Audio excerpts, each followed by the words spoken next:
Alright, so we are 7 months after my first full self-driving test through. Tesla actually recently released a full self-driving trial for the month, and I got 1 week left. So I wanted to make another video to kind of give the update, how it's all going. In total, I've had, I don't know, two and a half months, I guess, on full self-driving just through the trials that they've been giving out. And so, yeah, I'm going to show the experience of what it looks like now and go over some other things as well. But highly recommend putting the playback speed of the video to 1.5 just to fast forward my voice a little bit. But we're going to be doing the same thing, going to Louisville City Hall, going to Lamar, and then circling back to Highland Village Elementary. So yeah, we're going to go ahead and get started. And away we go. So biggest things to know that have changed, I guess, is just the system's getting smarter. It's getting better at driving. Technically, the car can drive itself. Now, do I totally trust it to? That's a different question. But overall, I think the car can pretty much drive itself. Amongst other humans, I don't think it can. And so they actually recently just had the Robo Day, whatever they called it, Robo Taxi, Cybercab thing a month ago. And they said that California and Texas were going to get legislative approval for full self-driving of Model Y and Model 3. I don't think it'll get there based on legislators. And there's a whole lot of factors that there's still to be fixed. Still doesn't drive perfectly in the rain. There's just situations like with random intersections that I hadn't been through before and it clearly hadn't been through before. And there's little things that you'll notice here and there that it freaks out upon. And so it's one of those that, like, stop signs still has sort of an issue. It doesn't go to the pace of what I would do at a stop sign. And so sometimes it goes too slow, or sometimes it's too aggressive, and it's still finding the balance. I have it on average or standard mode or whatever, so it drives pretty good. I'm hoping that it's gonna show off some examples of what I don't like about it. But overall, I'm gonna try to let it just drive with no adjustments. Like this, I probably would have stayed in the left lane for a little bit longer. But yeah, so it's a robot that can drive kind of crazy, but it doesn't drive with all the human mannerisms as it should with some people. And so it's one of those that, like, I'm sitting here more as an efficient driver. I know my way around. I know which lanes work, which lanes don't work. And this makes logical moves and sometimes illogical moves. Like that guy who just ran across, it actually does give way to pedestrians. I was over at the Colony this past week, and I'll probably maybe throw in the clip on here. But it actually sees pedestrians crossing the road. It'll slow down for them. The biggest pet peeves that I have with this version right now is acceleration and deceleration at stop signs and sometimes stoplights, because sometimes it accelerates like it's got somewhere to be. Other times it decelerates even though it sees the red light for like 100 yards. And so there's just little things here and there that can be very frustrating. But overall, I mean, as you can see, I'm pretty comfortable with the car driving itself. They've come a long way as far as they still are conservative and play the safety, but they've gotten better with little interactions here and there. So there's a Nissan that's coming up on my left. Actually, I want to go to full screen. So this is also new in the past 7 months. They've added a software update, so now the whole screen can be the full self-driving preview.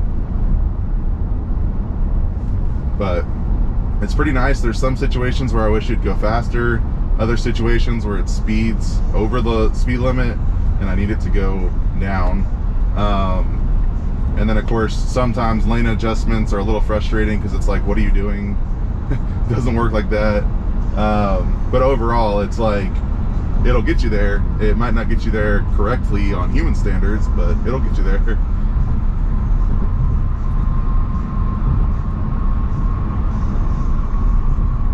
And so overall, also I was watching the video from March, and I noticed just the mannerisms of it back then, and it actually used to like yell at you to touch the steering wheel, but really they've updated that now to where as long as this camera up here is seeing that you're looking ahead, then it doesn't really give you those pay attention warnings. Like if I were to stare at the screen, it would tell me to pay attention. Every once in a while it will ask you to touch the steering wheel, see that you're still there. But yeah, it's kind of interesting. So this one I actually drove this morning, and it gets all the way over to the right lane, so I might interfere with it because the right lane ends and goes to Lowe's, and I don't need that. I need it to stay in the middle lane. So I guess it took the correction from this morning, which is good. We're coming up on the truck that pulled out, and it's slowing down.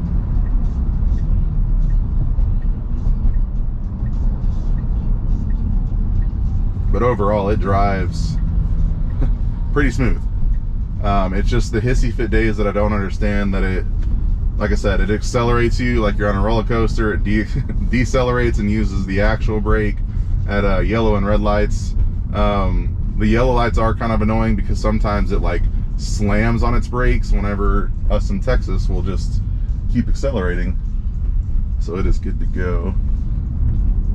So like this, it's accelerating a little bit more just to get up to speed, and then it settles in. I actually got the chance to drive a Model X for a weekend that had full self-driving, and the only time I ever had to I'm forgetting the actual word for it, but actually like cancel out of it, was because it got into, I think it was either got into the U-turn lane or didn't get in the U-turn lane. But basically I just had to take over because it was a busy intersection, and I didn't want to have it having to decide like, okay, is it safe to go, is it not?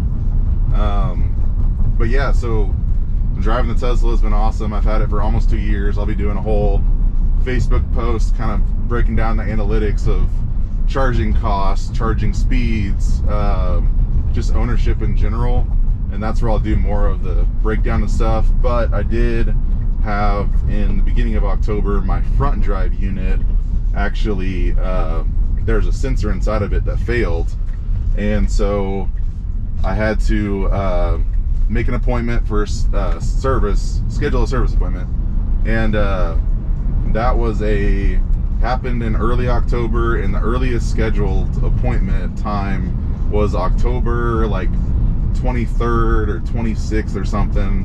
See, it's getting over because of that F-150. But yeah, so had the front drive unit fail, but since mine's an all-wheel drive, it has a drive unit motor in the front and a motor in the back. Then I was still able to drive around like a rear-wheel drive car, and it was noticeable, at least to me. It drove more like a rear-wheel drive car versus an all-wheel drive car with the traction and how it handles and all that good stuff. But it was cool that I had a motor fail and was still able to drive. And then by the end of the week, I found out, just searching through Reddit and all the different forums, that I could actually take it in because it's a safety issue.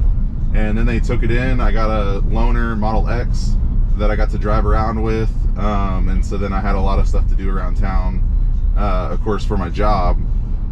So I got the Model X for the weekend, and over the weekend they completely replaced my front motor, and I got my car back. Now the Model X, of course, super bougie, has the Falcon Wing doors, which are super fun, and then ventilated seats, much nicer interior, and then yeah, so we're coming up to this stop. I don't think it'll actually stop at the stop. Or will it? It does. Interesting.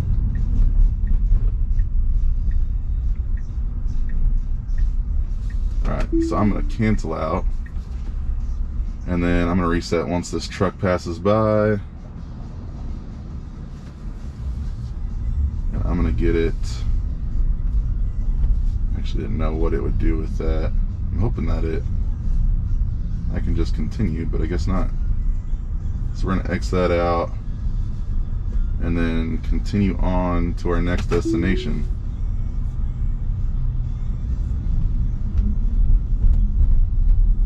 So like that, it's accelerating semi-rapidly.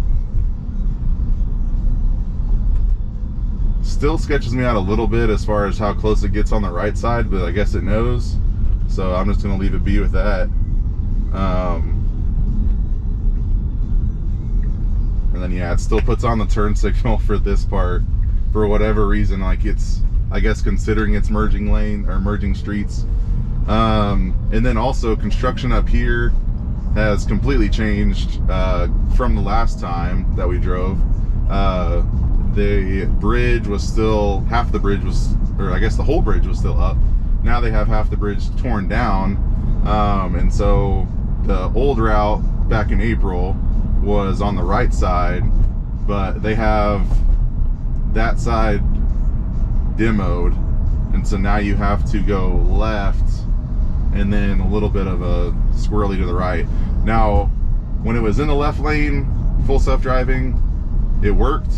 But in the left lane, it's basically, it's a turn and a go straight. Yeah, so usually it has traffic in front of it, helps guide. Now, this lane, it had issues with last time. I had to bail. But that lane in the left lane, it worked. And luckily it got over before the people in the left turn lane were all stopped at the light to turn left. But yeah, so it's just like, I hope you see that it's obviously capable of driving itself. The Cybercab, they said, was going to be coming in 2026. And so, again, legislation, that's supposed to be released with no steering wheel and no pedals. We'll see how that goes. Actually, I probably should put down my water for this part. All right. So I guess having the car next to me kind of helps guide it a little bit.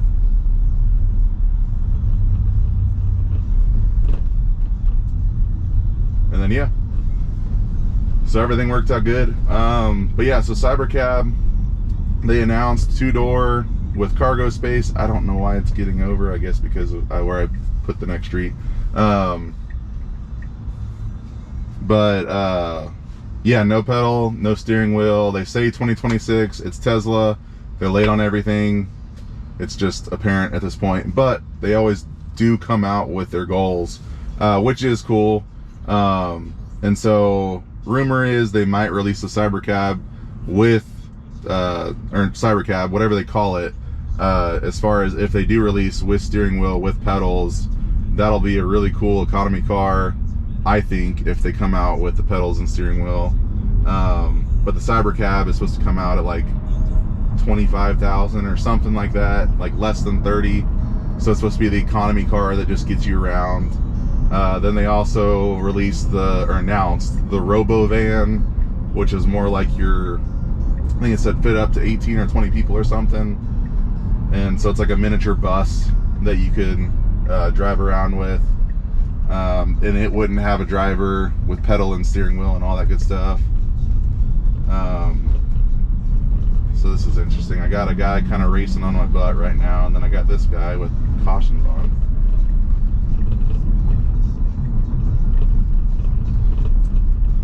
But yeah, it is just showing out today. Normally I'm getting frustrated, which I might do in this case. If it does need a fix, then I can cancel out of it and you'll see me actually correct it, and I can send an audio log feedback to Tesla and they'll look at the video, they'll see the scenario, and then fix it for future, which is kind of cool because they're using all of the fleet of people driving to train their cars and train their data sets. And that's what kind of sets them apart from any other competitor. Is like Waymo is a full self-driving car, but they're locked down to the towns that they're in. I think it's like Phoenix, Arizona, San Francisco, and a few, like I think they're coming, like this guy doesn't know where he's going. Like they're coming to, I think, Houston and Dallas at some point. And they are legally full self-driving because they have LiDAR and cameras and radar and like all these different things. But they're locked down versus Teslas can go anywhere that you need to drive and go to. And so that's what they're trying to do. And so it's one of those things that outside of politics, just looking at Tesla alone is 5 to 10 years ahead of every other car manufacturer or any other technology company in the auto industry, because they are definitely the Apple of the car world, EV world, where Rivian looks good. Ford, I really liked their Ford F-150 150 Lightning. Enjoyed that experience compared to the Cybertruck. What else? I've heard a lot of people go to Audi. That's been a popular EV. So truck is here first, possibly the Ford. All right, it's gonna go. That was a 50-50 call, but I'll let it. So Audi's another good one. Porsche has a pretty good car. I don't know as much like with Hyundai, Kia. Trying to think of the other big one, Volkswagen. They're a little gimmicky, and they seem a little safe with their EV, like a conservative, I guess I should say, with theirs. Like as far as the compact SUV between this, a Ford Mustang Mach-E, and then I think it's the ID.4. I would take the Tesla Model Y any day, every day. I just personally think the features that it has, the performance, the comfort, technology, all that, I actually don't want it to do that. Goes down to single lane up ahead.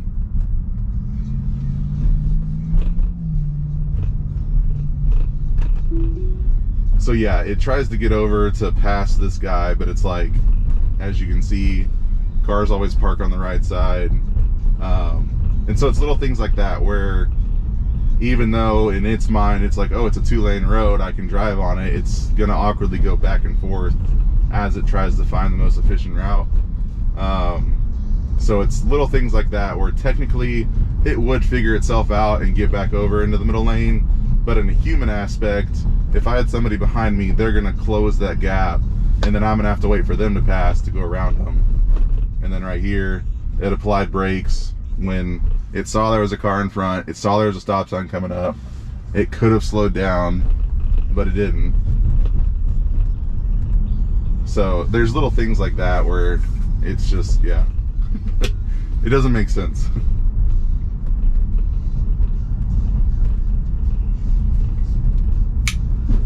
Also, shout out the Awala. It's a pretty good water bottle. I got it for our Mediterranean trip, which I did just post the first half of photos today. All the photos. There's almost 100, over 150, 200, something like that, photos. And that took like 3 hours this morning to go through. So I was kind of over it, and I was like, I need to film. And so yeah, this situation right here, I put my foot on the pedal because it was being hesitant to that guy. So it's little things like that where, like, a lot of Texans do the rolling stop, and I don't want to have to sit there and wait because they know I got there first.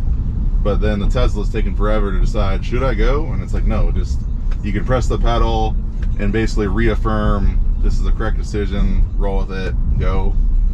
But yeah, so it's little things like that where they say 2026 for the Cybercab with no pedals, no steering, but there's a lot of things that they have to fix before they get to that point.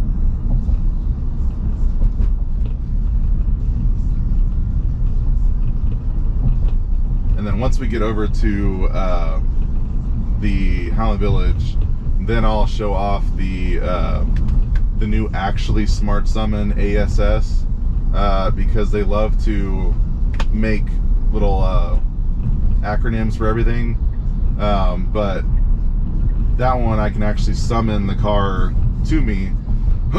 So if I'm at a parking lot where, I mean, it's one of those that, like, best case scenario is it's raining outside, I want my car to come pick me up at the front door of a restaurant, of a store, whatever.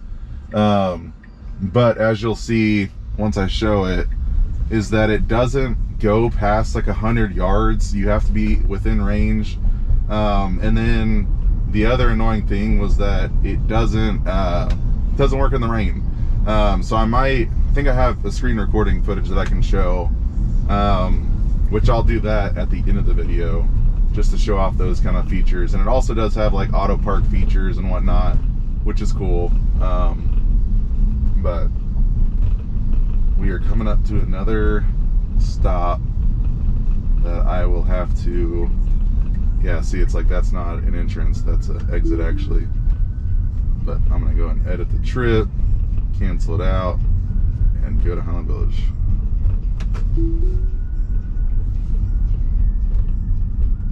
Does a really good job as far as watching out for vehicles on the side of the road, watching out for vehicles in the front.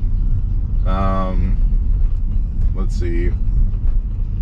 As far as mistakes that it's made, like bigger mistakes, there was one time I was going down to Red River a couple weeks ago, and or Red River, the dance hall, and I was supposed to turn left at a light, and instead of turning left, even though it said it on the map and it knew to turn left, it was about to continue straight, and I was like, what are you doing? So I had to cancel out of that, and my throat is drying out from talking so much. And then the last time we were here, there was construction on this road.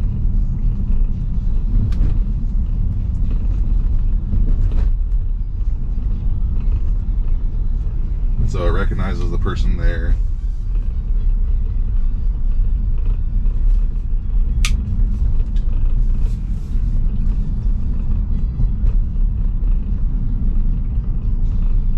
Yeah, so far really haven't had, well, now it's slowing down for who knows what reason. There's not even, the stop sign is still up here. I don't know if it saw a yield, just to yield to pedestrians, and it figured to stop, but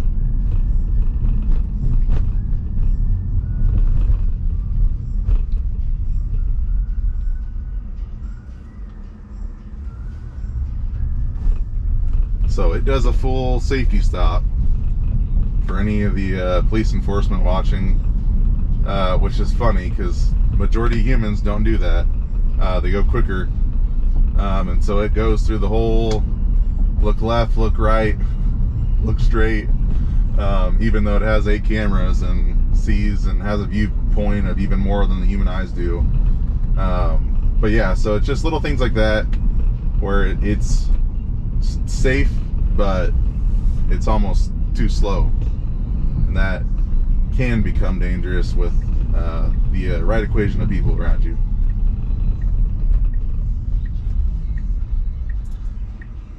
So there's an SUV coming to the left. There's a car crossing there. We're good to go. This is something too, as far as turning, like, still does that thing where it wants to turn into the close lane, which many times there's like situations where you need to hit that outside line, and it just doesn't, and then it freaks out and it like goes slower trying to overcorrect itself into this like close lane versus just continue momentum and push out to that outside, because sometimes it does do that on its own, but majority of the time it always goes to that close lane, which is really just weird and annoying.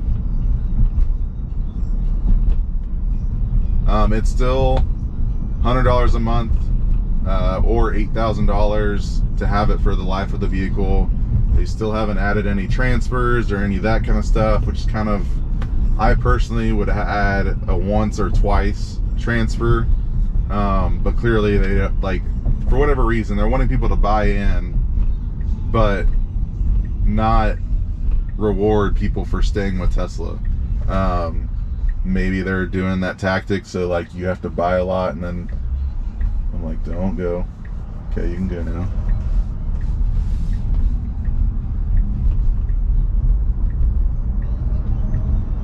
So in this situation, solid white line, so I would have pushed out in the left line because I know I need to turn up here.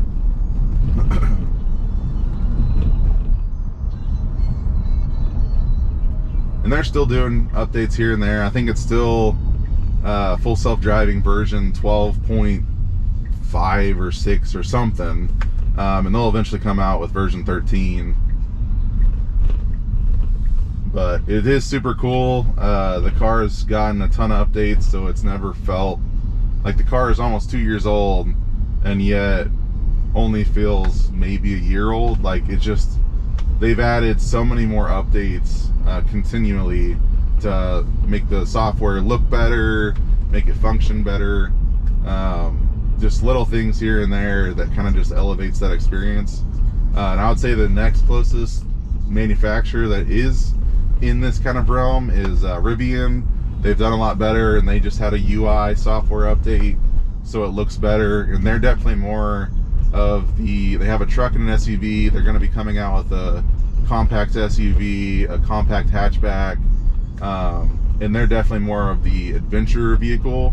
So I think they're kind of targeting the old, well, Jeep, and then they're also targeting kind of like the old Volkswagen GTI, Golf GTI, where it's that rally cross style. But they're definitely going for that off-roady adventure vehicle vibe, while Tesla goes for just the futuristic, efficient, accelerate the world to sustainable energy, which is cool. And then I also got to test drive, before we get there, got to test drive the Cybertruck. It was awesome. It's, the steer-by-wire is going to be the next level of steering and handling. But as far as the truck itself, it's, I want to see some more improvements with it. It doesn't feel like it's worth the cost. And then the other thing too is it doesn't feel like a traditional truck, even though it has all the same measurements of a truck. But it's the fact that a Ford F-150 has the large nose, and like for the engine bay, and so then you have your glass go closer to you in the cockpit. But then with the Cybertruck, see right there, with the Cybertruck, it's one giant triangle, and so the glass goes all the way to the front, and that's what kind of throws off the perspective. But I've been talking to a couple people, and they've all, like, as that own them, and say they love it. It's definitely their everyday driver, being a truck. One guy has $180,000 put into a Model S, and it's just like, he basically just said he could drive the Model S all he wants, but the Cybertruck is just that much more roomy and usable for daily stuff. And so I'm definitely still considering it. Departing the lane. But yeah, so it's just one of those that Tesla's gonna continue to develop towards the future. But I am going to show y'all how to auto park, if it'll, there we go. And then I will do a little video of a summon from another spot and show y'all what it looks like from my phone, as well as I'm gonna take the GoPro out and show the perspective, since I'll be using my phone for the screen recording. Ooh, boo. Normally it pulls straight in, but clearly it needed a little adjustment. What's funny too is it always comes in angled, and then it'll like angled the wrong way, and then it'll like readjust itself. But it does a really good job as far as like getting it directly in the middle of the parking spot, which is cool. But normally I can just whip it in there real quick. But anyways, I'm gonna show y'all the summon feature, and then maybe add some other stuff, I don't know. But yeah, so that's been the latest update of full self-driving. Maybe they'll give us a free trial in another 6 months, that'd be cool. But until then, I don't think it's worth it just yet, because it can't full self-drive without me interfering. But the future is getting much and much closer towards that. So on to the next thing. All right, so we were parked over here in this area just to show, because it only backs into the parking spot, but I wanted to repark it at the front of the building so that I can show off the summon feature. Now I also have the screen recording already on my phone. I don't know if you can see that, but I'm just gonna put it up. So I'm enabling it, and as you can see on the screen from my phone, I'm outside of the circle. So this is what I'm talking about, how limited the distance is that you have to get into the circle of the perimeter so that it can find you. And such was just kind of annoying, is that it's like it doesn't let you, you're not going to be able to park far away and then walk towards, or have it drive to you at the front of a shop. You still have to be within a certain range. So it looks like 263 feet right now is where we're at. Now I can set a target, or I can have it come to me. I'm going to set the target, and so I just have to click and hold the button.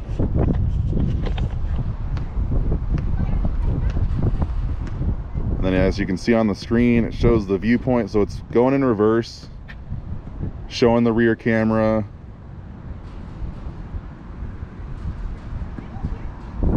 Now it's about to pull forward, and I have the target set, but I'm gonna go and walk over here with my physical camera.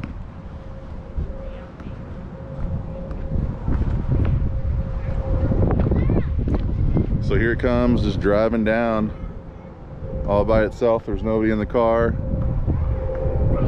and it only works in the closed parking lots. Let's see, it's getting thrown off because I'm so close to it.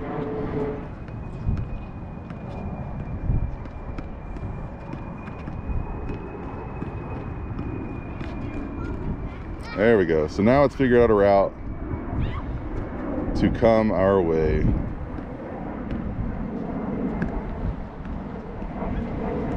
But just wild that it's using its blinkers and everything with nobody in the vehicle.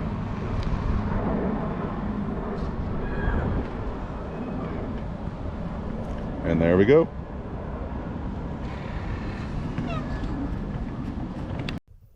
Okay, so now over to Flower Mound. This was after our CEC listening tour. Decided to try it out because the front entrance had the gate down after work, and so I had to walk around the building.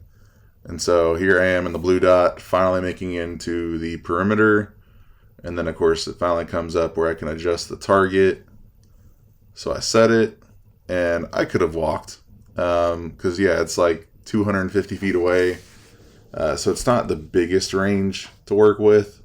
But it's one of those that I only feel comfortable using it whenever there's no other cars to get in the way. But as you can see, it's working just fine.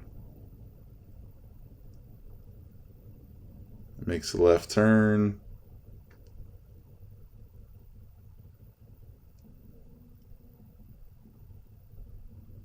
And of course there I am on the screen to the right. You can see me just standing there. And so as soon as you let go, it stops. And so I didn't want it to hit the curb, and so I was like, oh, stop. And it stopped real hard.